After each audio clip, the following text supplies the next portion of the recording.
सोनम एक एजुकेटेड लड़की है, बड़ी एमएनसी कंपनी में नौकरी करती है। जॉब के दौरान ही उसे प्यार भी हो जाता है मानव उसी के। ऑफिस में दोनों को पहली ही कुछ मुलाकातों में प्यार हो जाता है और लगभग 1 साल की डेटिंग के बाद ही दोनों शादी करने का फैसला भी ले लेते हैं। दोनों के परिवार को इस शादी से कोई परेशानी नहीं थी। दोनों अच्छा कमाते हैं और अच्छी नौकरी करते हैं और एक ही शहर में भी है। सोनम और मानव की शादी हो जाती है। दोनों बड़े शहर के अच्छे फ्लैट में अपनी जिंदगी की शुरुआत करते हैं। काम करने के लिए उन्होंने एक नौकरानी रखी। लता करीब 38 साल की।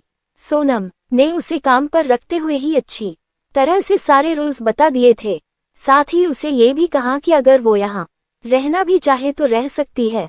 लेकिन लता ने बोला कि नहीं, उसका घर पास ही है, वो वही जाएगी और सुबह जल्दी वापस आ जाएगी। लता घर का सारा काम अच्छे से करती, अच्छी तरह से खाना बनाती और साफ सफाई भी करती। इसके काम में कोई भी कंप्लेंट नहीं थी। शादी के करीब 7 महीने बाद ही सोनम और मानव के बीच झगड़े होना शुरू हो गए। हर छोटी छोटी बात पर झगड़ा होने लगा। पहले तो झगड़ा छोटा हुआ करता था जो थोड़ी सी बात से शुरू होकर खत्म हो जाएगा करता था, लेकिन फिर कभी कभी इन दोनों में कई दिनों तक बात नहीं होती। ऑफिस की बातें भी उनके झगड़े का एक प्रमुख कारण रहती थी। उन दोनों को लगने लगा कि उन्होंने एक दूसरे से शादी करके गलती कर दी। ऑफिस की एक मीटिंग दौरान दोनों ही बॉस के साथ उसमें मानव ने सोनम की बात के बाद अपनी बात रखी जो कि बॉस को ज्यादा पसंद आई। इस बात से सोनम को बहुत गुस्सा आया और वो बात हमेशा की तरह इस बार भी उनके घर तक पहुंची। सोनम ने इस बात को लेकर मानव को बहुत कुछ सुनाया और साथ ही उसने नौकरी छोड़ने और तलाक की बात भी की। लता यह उनकी सारी बातें, सारा झगड़ा हमेशा से सुना करती थी। बस वो अपने काम में लगी रहती। जब खाना बन जाता तो वो दोनों को कहती। ज्यादातर वो लोग अलग अलग बैठकर ही खाते थे। सोनम अगले दिन ऑफिस नहीं गई। दोपहर तक अपने कमरे में बंद रही। लता ने मैडम का दरवाजा भी नहीं खटखटाया। उसे अच्छी तरह पता था कि अभी वो कुछ भी नहीं चाहती। दोपहर के बाद सोनम अपने कमरे का दरवाजा खोलकर बाहर आई। लता किचन साफ करके अपने घर जा रही थी। उसके हाथ में उसका एक छोटा सा झोला था। सोनम बाहर आते ही लता को चाय के लिए कहती है। लता चाय बनाने लग जाती है। सोनम का मूड ठीक नहीं है। सोनम किचन में लता के पास जाती है। लता उसे खाना के पूछती है। सोनम बोलती है नहीं, अभी नहीं, सिर्फ चाय दो। सोनम लता को पूछती है, तुमने खाना खाया? लता नहीं मैडम, मैं खाना ले लिया है, मैं घर जाकर खाऊंगी। लता थोड़ी देर रुक कर फिर कहती है, मैडम एक ही खाना ले जाती हूँ, सिर्फ मेरा बांध कर ज्यादा नहीं ले जाती, आप देख सकती है। इतना कहकर लता अपना झोला खोलकर दिखाने लगती है। सोनम, अरे कोई जरूरत नहीं है, ठीक है। लता फिर मैडम को चाय देती है।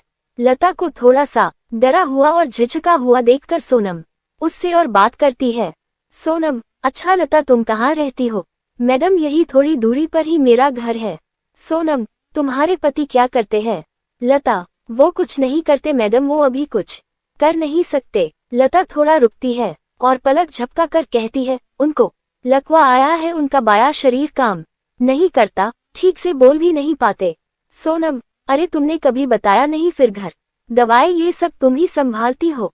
लता, हाँ मैडम, 2 बच्चों की पढ़ाई छोटे स्कूल में है, लेकिन मैं चाहती हूँ कि वो पढ़ाई करे। हमेशा से मेरी उनके खाने के बाद खाने की आदत है, इसलिए पहले उनको खिलाऊंगी फिर मैं खाती हो, इसलिए सुबह शाम का खाना ले जाती हूँ।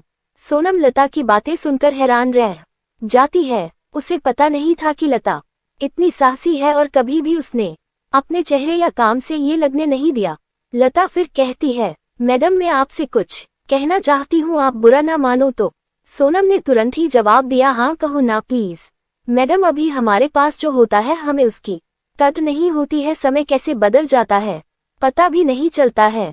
अब मैं सिर्फ चाहती हूँ कि मेरे पति ठीक हो जाए मुझसे, फिर वैसे ही बात करे, वैसे ही अपने पैरों पर ठीक से चल सके, बच्चों को गले लगा सके, बाकी कुछ भी नहीं चाहिए। लता अपनी बात ठीक से समझा नहीं पा रही थी, लेकिन सोनम समझ रही थी कि वो क्या कहना चाहती है। उसकी बातों को सुनकर सोनम को रोना आ गया। उसने लता का हाथ पकड़ा और कहा कि कभी भी तुम्हें लगे कि कुछ जरूरत है तो बेझिझक मुझसे बोलना। लता ने हाँ में सर हिलाया। कभी कभी जो बड़े बड़े लोग हमें नहीं सीखा सकते वो जिंदगी सीखा देती है। सोनम की आंखों पर लगा पर्दा जैसे हट गया। उसे समझ आया कि उसके पास भगवान की दिया बहुत कुछ है। पल भर में ही जैसे उसकी सारी नाराजगी, गुस्सा न जाने कहाँ चला गया। जिस पति का वो मुंह भी नहीं देखना चाहती थी, अब उसके आने का इंतजार करने लगी। शाम जैसे तैसे आई। दरवाजे पर जैसे ही बेल बजी वो दौड़कर गई और दरवाजा खोला। सामने मानव को देखकर रोते हुए उसके गले लग गई और सॉरी बोला। मानव को कुछ समझ नहीं आया, लेकिन उसने भी सोनम को सॉरी बोला। आपको कहानी कैसी लगी हमें कमेंट कर जरूर बताएं। इसी तरह की अच्छी कहानियां आप यहां पढ़ सकते हैं।